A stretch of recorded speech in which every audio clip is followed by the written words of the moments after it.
Alrighty guys, how's everybody doing today? Woo! Awesome. So guys, my name is George. I'm going to do your Alligator Show for today. Now before we get started, the only thing I ask of you guys is please don't touch the glass in case I go through it. But I do work with every gator you guys see in here. Each one of these guys does at least 1 or 2 shows a day. They all take turns, so they don't get stressed or anything like that. But our biggest gator in here is this goofball. His name's Devo. He's at a whopping 10 feet and 400 pounds. And I'm going to go ahead and kind of lift up his head so y'all can see just how big he is. Here's our big goofball. Notice how his head alone is around as big as my torso, and he is famous for his blinding speed and aggression. Blinding speed. He's a big old sweetheart. He's really not that bad, guys. And try not to look so visibly disappointed he didn't rip off my arms. Now, he is so big, people do ask us, how old is he, or how old is that one, or that one? And the truth is, we have no idea. There is no way to tell the age of an alligator by looking. No size or measurement tells you, so that's why in here, we just cut him in half and count the rings. Sorry guys, it's a live show. Horrible jokes. You're gonna have to work through the pain with me here. It gets way worse.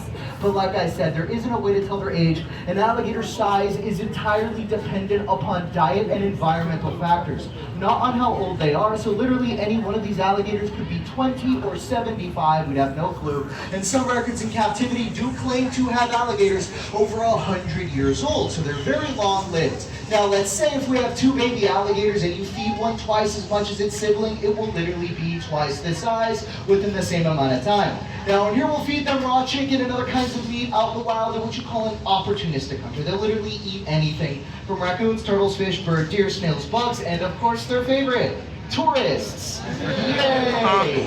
Which, there's over 1 million alligators out in the state of Florida alone. If they really wanted to kill and eat people, we would have people dying every day. We have more people killed annually by vending machines than by alligators, and that is not a bad joke or a punchline. A guy gets angry, he can't get a candy bar, he'll shake a vending machine, he'll fall down and crush him. More often than people get killed by these goofballs, which says everything you guys need to know about alligator aggressiveness and human intelligence. Speaking of them, I'll grab an alligator.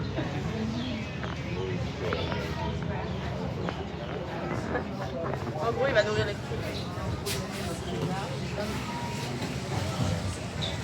Alrighty. Let's go, sweet boy.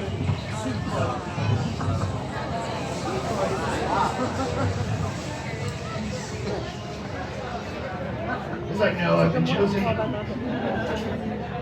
nice, be nice. Don't try to bite me. Your cute little hands. Careful.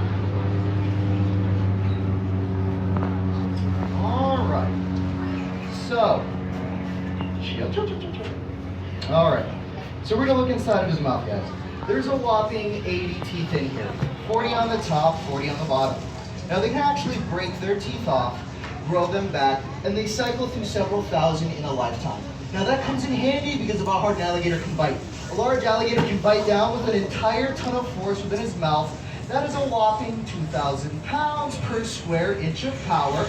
Now, even though he can bite down so hard, he can keep his mouth shut with your bare hands, as you see him doing right now. All of that power is for closing, very little for opening. So if you're ever about to be attacked by an alligator, just turn around, grab the jaws, you'll do great.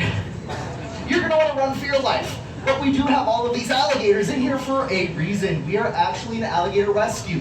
And these are all considered to be wild-caught, rescued nuisance alligators. Now, a nuisance alligator is one that shows up in a backyard, swimming pool, he ate Fluffy, stuff like that. Now, when an alligator eats somebody's dog, the state of Florida sends out an alligator trapper to capture and kill the alligator. Unless that dog was a Pomeranian, they'll let that one go, it's fine, no one cares.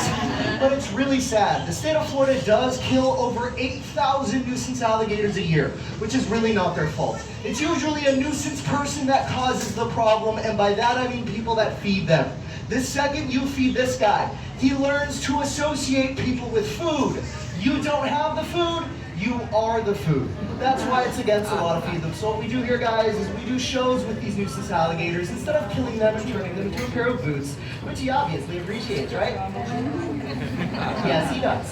That's why we're an alligator rescue, because every gator you see here would have sadly been shot and killed if they weren't here with us. And we're very fortunate enough to work with one of the only committed non-kill gator trappers around. I work under him and I help rescue these guys out of people's backyards myself.